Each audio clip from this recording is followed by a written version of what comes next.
आइए आज एक ऐसी दुनिया में चलते हैं जो हमें दिखती तो नहीं पर हमारे कंप्यूटर को जिंदा रखती है। जी हाँ, हम बात कर रहे हैं सॉफ्टवेयर की, उस साइलेंट इंजन की जो पर्दे के पीछे रहकर सब कुछ चलाता है। कभी सोचा है कि ये जो मेटल और प्लास्टिक का डिब्बा है, ये कैसे हमारे ख्यालों को स्क्रीन पर उतार देता है, या हमें दोस्तों से कैसे जोड़ता है, फिल्में कैसे दिखाता है? जवाब एक ही है, सॉफ्टवेयर। और आज हम इसी की एक एक परत को खोलकर देखने वाले हैं। तो आज का हमारा सफर हमें कहाँ ले जाएगा? पहले हम हार्डवेयर और सॉफ्टवेयर के रिश्ते को समझेंगे, फिर सिस्टम और एप्लीकेशन सॉफ्टवेयर के जरूरी फर्क को जानेंगे। उसके बाद हम कंप्यूटर को फिट रखने वाले कुछ सीक्रेट एजेंट्स से मिलेंगे और आखिर में देखेंगे कि हमारी कही बात मशीन की समझ में कैसे आती है। चलिए, शुरुआत एक बहुत ही आसान सी मिसाल से करते हैं। अगर हम अपने कंप्यूटर को एक शरीर माने, तो सॉफ्टवेयर उसकी आत्मा या उसका दिमाग है। जरा स्क्रीन पर देखिए, एक तरफ तो है हार्डवेयर, मतलब वो सारी चीजें जिन्हें हम छू सकते हैं, जैसे कीबोर्ड, माउस, सीपीयू, और दूसरी तरफ है सॉफ्टवेयर, यानी वो प्रोग्राम्स और एप्स जिनका हम इस्तेमाल करते हैं, जैसे हमारा वेब ब्राउज़र या कोई गेम। एक शरीर है तो दूसरा उसे चलाने वाला दिमाग। लेकिन ये दोनों अलग अलग काम नहीं करते, ये एक जबरदस्त टीम है। सॉफ्टवेयर हार्डवेयर को हुक्म देता है कि क्या करना है, और हार्डवेयर उस काम को पूरा करता है। ये एक लगातार चलने वाली बातचीत है, इनपुट, प्रोसेसिंग और आउटपुट की। अच्छा, अब कहानी यहाँ से और भी दिलचस्प होने वाली है। सॉफ्टवेयर का मतलब सिर्फ वो ऐप्स नहीं है जो हमें स्क्रीन पर दिखाई देते हैं। इनके पीछे एक पूरी छिपी हुई दुनिया है जो इन सब को चलाना मुमकिन बनाती है। तो देखिए, सॉफ्टवेयर की दुनिया को मोटे तौर पर दो बड़े खेमों में बांटा गया है। पहला है सिस्टम सॉफ्टवेयर और दूसरा है एप्लीकेशन सॉफ्टवेयर। आइए समझते हैं कि ये दोनों हैं क्या और ये जानना इतना ज़रूरी क्यों है। तो इन दोनों में सीधा सा फर्क ये है, सिस्टम सॉफ्टवेयर जो है वो कंप्यूटर का मैनेजर है। ये बैकग्राउंड में चुपचाप काम करता रहता है ताकि सब कुछ सही से चले, जैसे हमारा विंडोज़ या मैकओएस। और एप्लीकेशन सॉफ्टवेयर वो प्रोग्राम्स हैं जिन्हें हम किसी खास काम के लिए इस्तेमाल करते हैं, जैसे ब्राउजिंग के लिए क्रोम या कुछ लिखने के लिए वर्ड। देखिए, किसी भी अच्छे सिस्टम को चलाने के लिए एक मेंटेनेंस और सिक्योरिटी टीम तो चाहिए ही। कंप्यूटर की दुनिया में इसी टीम को यूटिलिटी प्रोग्राम्स कहते हैं।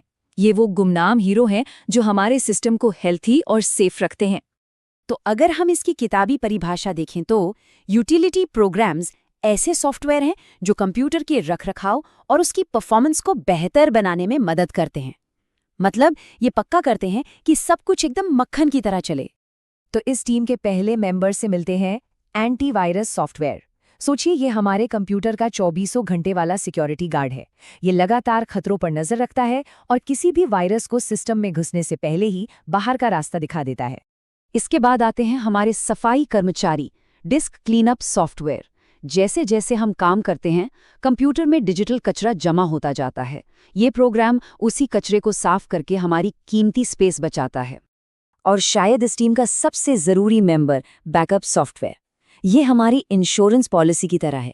अगर कभी सिस्टम क्रैश हो जाए या कोई वायरस अटैक हो, तो यही हमारी ज़रूरी फाइलों को बचाता है। सच कहूँ तो ये एक लाइफ सेवर हो सकता है। तो हमने ये तो देख लिया कि कुछ प्रोग्राम्स कंप्यूटर को फिट रखते हैं, लेकिन ये सारे प्रोग्राम्स, ये सारे निर्देश आखिर कंप्यूटर तक पहुँचते कैसे हैं? कंप्यूटर हमारी भाषा को एक्शन में कैसे बदलता है? इसका जवाब छिपा है ट्रांसलेटर्स की दुनिया में। ट्रांसलेटर एक बहुत ही खास सिस्टम सॉफ्टवेयर है। इसका बस एक ही काम है, प्रोग्रामर जो इंसानी भाषा में कोड लिखते हैं, जिसे हाई लेवल लैंग्वेज कहते हैं, उसे उस भाषा में बदलना जिसे कंप्यूटर समझ सके, यानी 0 और 1 की भाषा में। अब ये जानना बड़ा मज़ेदार है कि सारे ट्रांसलेटर एक जैसे नहीं होते।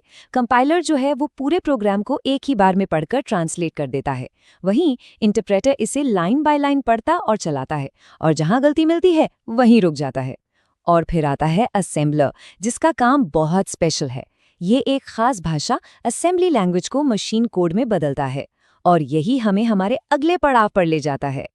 तो सवाल ये उठता है कि हमें अलग अलग ट्रांसलेटर्स की ज़रूरत ही क्यों है, क्योंकि प्रोग्रामिंग की दुनिया में भी भाषा के अलग अलग लेवल होते हैं। चलिए इन दो मुख्य भाषाओं को समझते हैं, हाई लेवल और लो लेवल। असेंबली लैंग्वेज एक लो लेवल भाषा है। इसका मतलब ये है कि ये मशीन के बहुत ज्यादा करीब है, लेकिन पूरी तरह से मशीनी नहीं। ये 0 और 1 के बजाय छोटे याद रखने लायक शब्दों का इस्तेमाल करती है, जिससे इंसानों के लिए इसे समझना बस थोड़ा सा आसान हो जाता है। ये जो याद रखने लायक शब्द है ना, इन्हें निमोनिक्स कहते हैं। ये छोटे छोटे कमांड्स होते हैं, जैसे मूव डेटा को इधर उधर करने के लिए, या ऐड 2 नंबरों को जोड़ने के लिए। ये मशीन कोड से तो बेहतर है, पर हाई लेवल भाषाओं से काफी बेसिक है। तो यहीं पर इन दोनों के बीच का फर्क एकदम साफ हो जाता है। हाई लेवल भाषाएं हमारे लिए सीखना और इस्तेमाल करना आसान है, पर स्पीड थोड़ी कम हो सकती है। वहीं असेंबली लैंग्वेज वो रॉकेट की तरह तेज और पावरफुल है, क्योंकि वो सीधे हार्डवेयर से बात करती है, लेकिन उसे लिखना और समझना बहुत मुश्किल है। तो कुल मिलाकर बात यह है कि जिन ऐप्स को हम रोज इस्तेमाल करते हैं से लेकर उन मुश्किल भाषाओं तक जिनमें ये ऐप्स लिखे जाते हैं, हमारी पूरी डिजिटल दुनिया सॉफ्टवेयर की इन्हीं अनदेखी परतों पर चल रही है। ये वो साइलेंट इंजन है जो हमारे हर क्लिक को, हर कमांड को हकीकत में बदलता है। तो ये सब एक बड़ा दिलचस्प सवाल खड़ा करता है। जैसे जैसे सॉफ्टवेयर इतना स्मार्ट और यूजर फ्रेंडली होता जा रहा है, तो क्या वो हार्डवेयर जिस पर ये सब चलता है अब उतना मायने रखता है? इस पर सोचिएगा जरूर।